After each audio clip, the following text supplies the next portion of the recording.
민주당은 4월 9일 용산에서 마지막 총력 유세를 했습니다. 이로써 13일간의 대장정이 마무리가 되었는데요. 이재명 대표는 시작도 그랬듯 처음부터 끝까지 심판에 집중했습니다. 윤석열 검찰 독재 정권을 심판해야 한다는 국민들이 이곳 용산에 많이 모였습니다. 이재명 대표의 격정적 연설에 공감하는 분위기였는데요. 선거 전날에도 정치검찰의 부당한 재판에 참석해야 했던 이재명 대표는 피를 토하는 심정으로 국민들에게 호소와 투표 당부를 했습니다. 이재명 대표는 지금 현 상황에 처해 있는 대한민국과 윤 정권을 강도 높게 하나하나 지적하면서 비판했습니다. 총선 결과가 11일 새벽이 돼야 가닥이 나올 것 같습니다. 민주진영의 압승을 기원하며 민주당 마지막 용산 총력 유세 보시겠습니다. 어디론가 숨었던 김건희가 다시 고개를 쳐들까 걱정이 되는데 여러분 힘을 모아 주시겠습니까? 건방지기 짝이 없는 한동훈이 또 덕을 쳐들까 걱정이 되는데 여러분 그런 일 없게 여러분 힘을 모아 주시겠습니까? 함께 외쳐보도록 하겠습니다. 경제폭망, 민생파탄, 못살겠다, 심판하자! 더불어민주당 이재명 지도부는 온갖 탄압, 정적적 위기를 뚫고 오늘 이 자리까지 왔습니다. 여러분 죽을 고생, 생고생하면서 재판받아가면서 탄압받아가면서 수모받아가면서 여기까지 더불어민주당을 이끌고 온 이재명 대표에게 다시 한번 뜨거운 박수와 환호를 부탁드립니다. 이재명 당지도를 믿고 지지해 주시고 흔들릴 때마다 중심을 잡아주신 당원과 지지자분들께 제가 이재명 당대표를 대신해서 감사드리고 끝날 때까지 끝난 게 아닙니다. 여러분 최선을 다해서 가급적이면 더불어민주당이 압승할 수 있도록 여러분 끝까지 힘을 내주실 것을 부탁드립니다. 국기문란 못 살겠다 심판하자! 내일 대한민국 주권자의 이름으로 승리할 준비는 다 되셨습니까? 악어의 눈물에 속지 않고 그들의 그 성과, 이 민생 실패에 대해서 확실하게 책임을 물을 준비 되셨습니까? 국민의 더 나은 삶과 이 나라의 더 나은 미래를 개척하라고 했더니 그 주어진 권력과 예산으로 우선 고속도로 위치나 바꾸면서 사익을 취하고 심지어 자신들의 범죄를 은폐하느라 국민의 세금을 낭비할 뿐만 아니라 호주의 도주 대사를 파견해서 나라 망신시키는 이런 외교 실패, 권력 남용, 예산 낭비에 대해서도 확실하게 책임을 물어야 하지 않겠습니까? 잠시 권력을 위임받아 충직하게 국민과 국가를 위해 일할 일꾼을 뽑은 것입니다. 그렇지 않습니까? 우리의 대리인 일꾼들이 주인을 업신여기고 능멸하고 심지어 주인을 억압하고 고통으로 몰아넣으면 주인된 입장에서 용서하지 말아야 하는 것 아닙니까? 모범적인 민주국가로 국제사회의 칭송을 받았습니다. 세계 10대 경제 강국이었고 5대 무역 흑자국가였습니다. 동북아의 평화를 선도하는 평화국가였고 국익 중심의 외교로 경제 영토를 끊임없이 넓혀서 경제적으로 성장하는 기회가 넘쳐나는 나라를 향해 가고 있었습니다. 오히려 없는 것보다도 못할 만큼 민생이면 민생, 경제면 경제, 외교면 외교, 그리고 안보, 자유민주주의까지 망가뜨리지 않은 게 없는 게 바로 이 정권입니다. 여러분, 이제 그들이 행사한 고난의 양만큼 이제 상응하는 책임을 질 때가 됐습니다. 이제 내일은 그건 2년의 국정에 대해서 명확하게 평가하고 주인으로서 계속 권력을 맡길 것인지 벌을 줄 것인지를 결정해야 합니다. 이제 내일 우리가 받아들게 될 그 투표용지는 바로 옐로우 카드 경고장입니다. 우리가 이 나라 주인이다. 너희들의 국정 실패에 대해서는 명확하게 경고한다. 경고장을 날려야 되지 않겠습니까? 국가의 역할 중에 가장 중요한 역할이 국민의 생명과 안전을 지키는 것입니다. 이채 양명주에서 보여지는 것처럼 이태원 참사는 아마도 대한민국 근현대사에 길이 남을 참사가 될 것입니다. 그리고 그 중에서도 정부가 왜 국민이 아무런 이유도 없이 길을 가다가 백수십 명이 죽었음에도 그 원인이 무엇인지, 누가 책임을 져야 하는지 전혀 규명하지 못한, 규명하려는 노력이 전무했던 사건으로 기록될 것입니다. 우리는 반드시 이 사건의 진상을 규명하고 다시는 이런 대형 참사가 일어나지 않도록 예방책을, 방지책을 세워야 합니다. 그리고 백수십 명의 억울한 죄 없는 생명들이 쓰러져간 그 참사에 대해서 법적 책임을 묻는 것은 변론으로 하더라도 윤리적, 도덕적, 정치적 책임은 최소한 지금이라도 져야 하는 것 아닙니까?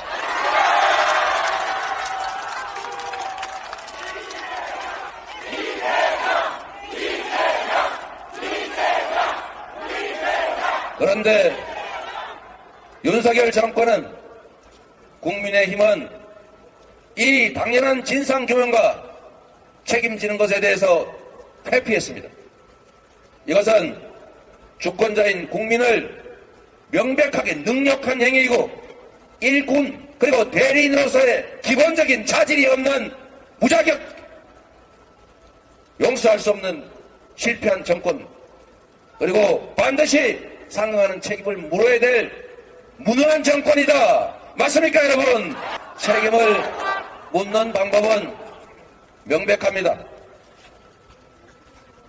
권영세가 아니라 민주당의 강태공을 선택하는 것이 바로 가장 확실하게 책임을 묻는 것입니다, 여러분. 이번 총선에서 출발도 용산이었고 이제 마무리도 용산에서 합니다. 우리가 용산에서 출발과 마무리를 하는 이유는 이태원 참사를 포함해서 국민의 생명과 안전을 방기한 정권에 대해서 반드시 책임을 묻겠다는 우리 민주당의 의지를 보여주고자 하는 것입니다. 반드시 여러분께서 잊지 마시고 우리 이웃들의 그 억울한 죽음이 헛되지 않도록, 다시는 그런 죽음과 참사가 재발되지 않도록 이번에는 확실하게 책임을 물어주시기 바랍니다. 생명과 안전을 지키는 일만큼이나 중요한 것이 먹고 사는 문제를 해결하는 것입니다. 국민의 민생이 중요한데 민생의 가장 핵심은 바로 경제 문제 아니겠습니까? 나라에게 권력을 부여하고 우리가 세금을 내는 이유는 우리가 좀 더 나은 삶을, 행복하고 희망찬 삶을 살기 위한 것 아니겠습니까? 지역 카페 가구당 100만 원 정도씩 지급하면 동네도 살고 허기진 국민들의 배도 잠시 채우고 혹시 몇십만 원 돈 없어서 떠나버릴까 이렇게 고민하는 그분들한테도 길이 생길 것 아닙니까? 경제도 살아나고 세수도 늘어나고 경제 선순환이 이루어질 것 아닙니까? 이런데 쓰라고 세금 내지 않았습니까, 여러분? 국가의 미래가 달린 R&D 연구개발 예산은 재정이 부족하다고 다 삭감했습니다, 여러분. 그런데 재정이 부족하다면서, 세수가 부족하다면서 안 깎아줘도 될 부자들 세금은 왜 깎아주는 것입니까? 평화 문제도 같습니다, 여러분. 평화롭던 한반도가 말폭탄의 무력 과시에 대화 노력 부족으로 내일 당장 전쟁이 나도 이상하지 않은 나라가 됐습니다.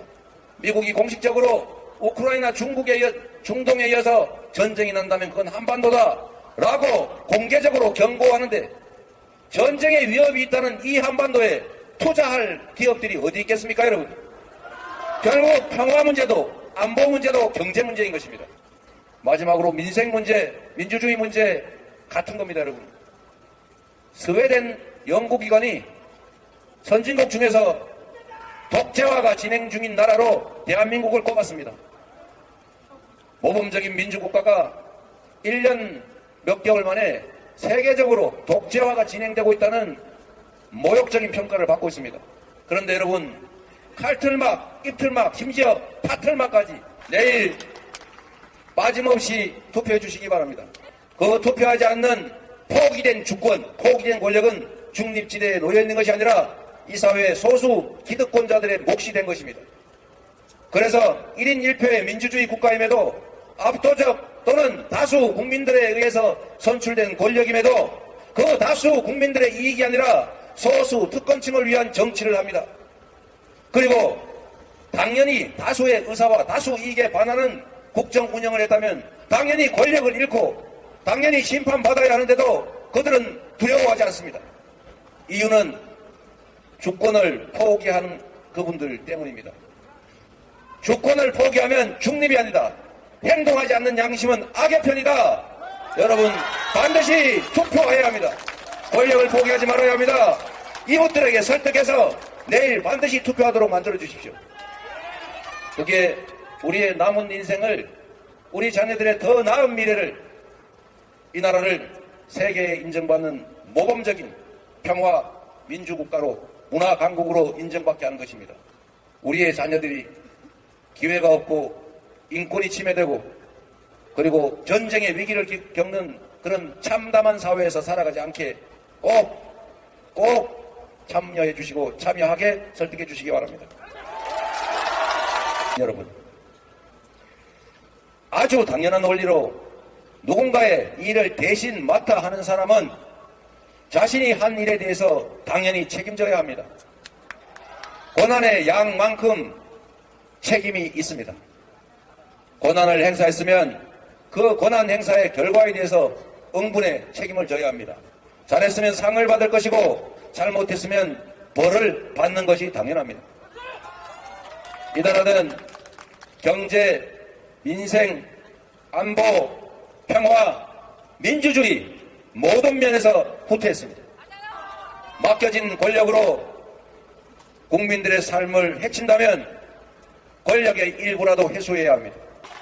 우리 국민들은 참으로 선량해서 누군가가 눈물 흘리고 큰절하면서 잘못했다 빌면 마음이 약해지는 경향이 있습니다. 그런데 여러분, 눈물도 종류가 있습니다. 고통스러워서, 힘들어서, 미래가 암울해서 흘리는 다수 서민들, 약자들의 눈물이 있습니다. 당연히 그 눈물에 우리는 반응하고 연민하고 동정해야 합니다. 그러나 여러분, 먹이를 잡아먹을 때 목구멍에 잘 넘어가라고 흘리는 악어의 눈물처럼 기득권 강자들이 자신들의 잘못에 대해서 책임지지 않고 그 잘못된 권력을 더 누리겠다고, 그 권력을 연장하겠다고 국민을 속이기 위해서 흘리는 그 눈물에 대해서는 결코 연민하거나 동정해서는 안 됩니다, 여러분. 지금 혈서 쓰고 눈물 흘리고 엎드려 절하면서 사과한다고 합니다. 이미 제가 수없이 미리 말씀드린 것입니다. 분명히 저렇게 할 것이다.